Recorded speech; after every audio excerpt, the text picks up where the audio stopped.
Pernahkah kalian saat sendiri di rumah atau di kos di tengah malam yang dingin dan sunyi, bensin di motor kalian tinggal 1 bar, namun kalian ada keperluan mendesak yang mengharuskan kalian pergi saat itu juga melewati sebuah hutan yang dianggap oleh masyarakat sekitar sebagai tempat yang angker. Saat hendak melewati hutan tersebut, Anda berhenti dan berkata dalam hati, ini aman kan? Padahal tidak ada siapa-siapa. Yang bikin Anda berhenti itu bukan logika, melainkan imajinasi. Di Indonesia, hantu atau hal mistis itu bukan sekedar cerita masa lalu. Dia hidup di percakapan warung kopi, grup WhatsApp keluarga, FYP TikTok, halaman YouTube, sampai halaman trending film horor di bioskop. Aneh? Justru tidak. Karena malam, gelap, dan ketidakpastian itu adalah bahasa yang ada di dalam otak. Dan hantu, setan, atau hal mistis lainnya adalah kosakata budaya yang paling lama kita punya untuk menerjemahkannya. Kali ini kita bukan sedang membuktikan hantu atau hal mistis itu ada atau tidak. Kita akan mengulik kenapa rasa takutnya bisa betah tinggal di kepala kita dan kenapa masyarakat Indonesia tidak mau atau lebih tepatnya belum mampu mengusirnya.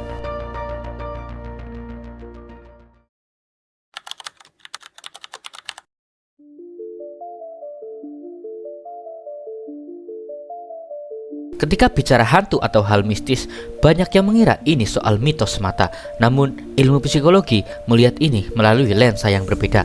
Otak manusia itu dirancang untuk respon cepat pada ancaman, bukan respons benar, namun memerlukan banyak waktu untuk mengolah informasi yang ditangkap oleh kelima indera kita.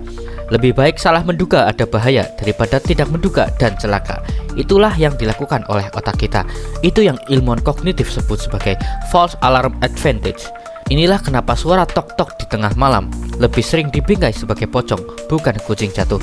Itulah kenapa suara perempuan tertawa di malam hari lebih sering diartikan sebagai kuntilanak, bukan suara tupai yang sedang berinteraksi dengan sesamanya. Karena respon emosional lebih dulu menekan tombol panik sebelum analisis rasional sempat bekerja. Menariknya lagi, ketakutan pada hantu atau hal mistis sering muncul saat konteks kontrol hilang. Misalnya listrik padam, sendirian di tempat yang dikenal angker, atau saat jauh dari keramaian. Kalau Anda perhatikan, bukan hantu yang menakuti kita, tapi situasinya yang tidak pada kendali kita. Indonesia kebetulan mempunyai narasi seram yang sangat kaya. Cerita mistik itu seperti template emosional yang tinggal dipasang ke situasi yang tepat. Dan itu bukan kekurangan masyarakat, itu adalah kecerdasan budaya dalam memberi wajah pada rasa takut yang memang sudah disiapkan oleh otak manusia sejak lama. Jangan dulu bicara soal percaya atau tidaknya. Ini murni soal bagaimana otak dan budaya bekerja sama, di mana otak menyediakan rasa takutnya dan budaya menyediakan karakternya. Hasilnya, hantu, setan, jin, iblis, arwah, dan sebagainya menjadi tamu jangka panjang yang disenjatai konteks emosional.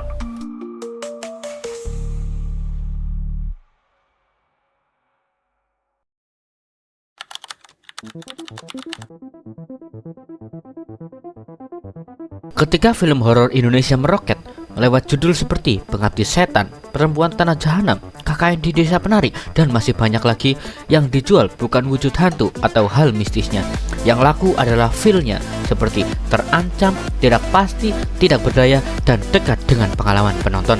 Platform seperti YouTube juga memperpanjang umur horor dengan cara baru, bukan lewat ritual kampung atau ritual yang mengerikan, tapi lewat algoritma tontonan. Kalau konten mistis terus muncul di beranda kita, otak mendapat validasi sosial bahwa rasa takut itu normal dan memiliki teman. Dan apapun rasa takut yang dianggap normal akan terus hidup dan dihidupkan. Rumah produksi seperti MD Picture, Come NC, dan yang lainnya, mereka paham bahwa pasar horor bukan pasar logika. Dia adalah pasar memori kolektif. Dia pasar malam Jumat Kliwon, jembatan gelap, cerita kontrakan angker, rumah sakit dan sekolah bekas kuburan Belanda, dan trauma suara-suara yang memiliki minim penjelasan. Media memperhalus satu hal.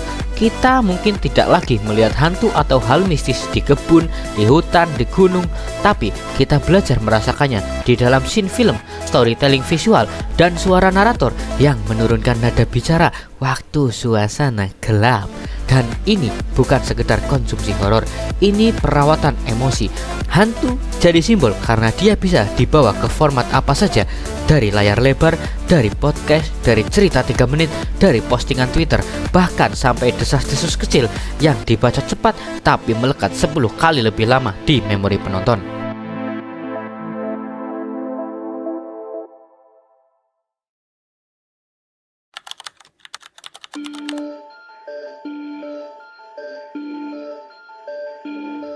Penjelasan mistik di Indonesia sering muncul saat penjelasan faktual dirasa tidak cukup memuaskan secara emosional. Misal seperti tragedi yang dibahas luas di media. Contohnya, insiden pendakian gunung yang sering diiringi cerita mistis. Itu bukan karena masyarakat menolak fakta, tapi fakta tidak bisa menenangkan emosi yang masih bergetar. Hantu atau hal mistis sering jadi bahasa pengganti dari kenapa ini terjadi pada saya atau kenapa yang pergi harus pergi secepat itu. Ketakutan pada hantu sering menempel pada pengalaman kehilangan dan ketidakpastian. Ini tentang emosi yang butuh tubuh atau objek untuk dipersalahkan. Tapi ada fungsi yang lebih mendasar, yaitu hantu atau hal mistis adalah mekanisme kontrol sosial yang disamarkan. Ketika orang tua berkata, "Jangan buang air sembarangan ya, nanti diganggu penunggu." Itu bukan sekedar tahayul, itu adalah hukum tata ruang yang tak tertulis yang melindungi kebersihan dan ekosistem. Konsep pamali bukan sekedar membuat takut, ia menciptakan tata krama kolektif yang lebih ditaati daripada peraturan daerah. Hantu menjadi simbol yang paling aman untuk menjadi wadah kesalahan atau penjaga aturan itu. Karena kalau Anda bilang Anda takut manusia jahat, Anda akan waspada kepada orang. Kalau Anda bilang Anda takut hantu atau hal mistis, Anda waspada pada gelap atau tempat tertentu. Bahaya jadi tergeneralisasi, tidak personal dan tidak melukai relasi sosial. Itulah kenapa simbol ini bertahan, karena dia emosional, dia aman, dan dia menjadi regulator perilaku yang sangat efisien dalam budaya kolektif.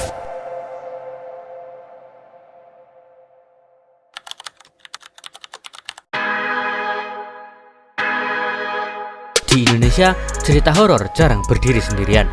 Dia ritual sosial. Saat nongkrong malam, lalu teman bilang, kontrakan lu angker ya?" Tiba-tiba bulu kuduk ikut berdiri, bukan karena bukti, tapi karena ketakutan itu mendadak menjadi pengalaman bersama, bukan pengalaman mental individual.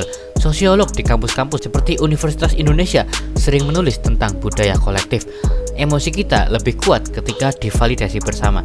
Ini juga berlaku untuk ketakutan. Film horor laku karena ditonton bersama, diceritakan bersama, dan dibahas bersama. Platform seperti Twitter pun sering meramaikan utas mistis kalau ada momentum seperti bencana, tragedi, tempat viral, atau kondisi sosial yang sedang tegang. Yang lebih menarik, budaya kolektif membuat hantu atau hal mistis tidak sekedar menakut-nakuti, tapi menyatukan percakapan.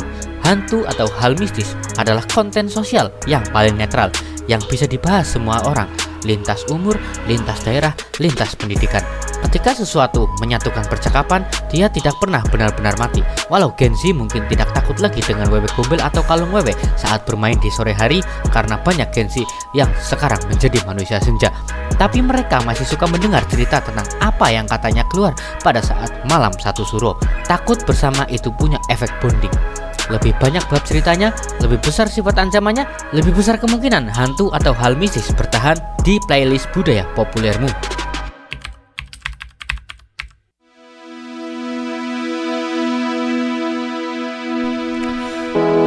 Sekarang kita jujur saja, Indonesia bukan bangsa yang paling percaya hantu atau hal mistis, tapi kita adalah bangsa yang paling kaya akan cerita sebagai alat menamai rasa takut.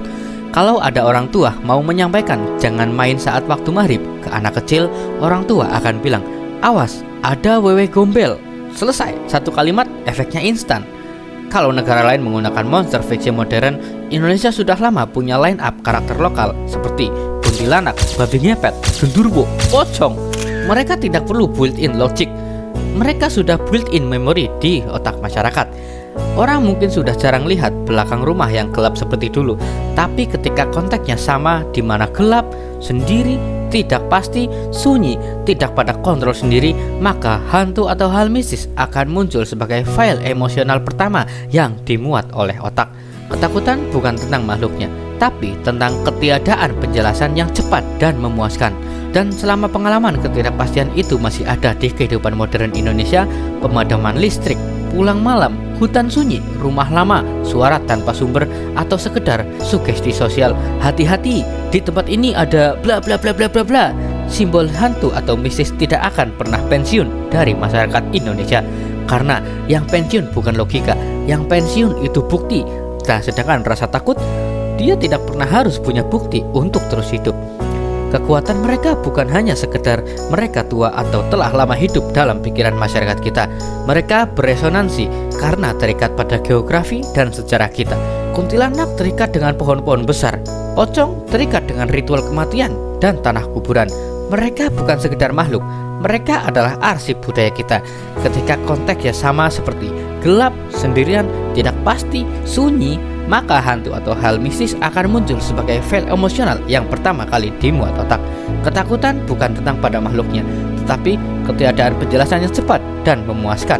Jadi, ini bukan tentang Indonesia yang tertinggal rasionalitasnya, tapi ini tentang Indonesia yang punya cara bercerita paling cepat untuk menamai ketakutan yang paling primal.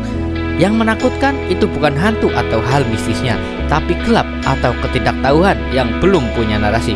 Dan di sini, narasi sudah punya wajah, yaitu hantu. Jika hantu adalah bahasa kolektif kita untuk menamai bahaya yang tak terlihat di masa lalu, mungkinkah ketakutan pada artificial intelligence, deepfake, atau isolasi sosial adalah hantu baru yang belum kita namai di generasi berikutnya?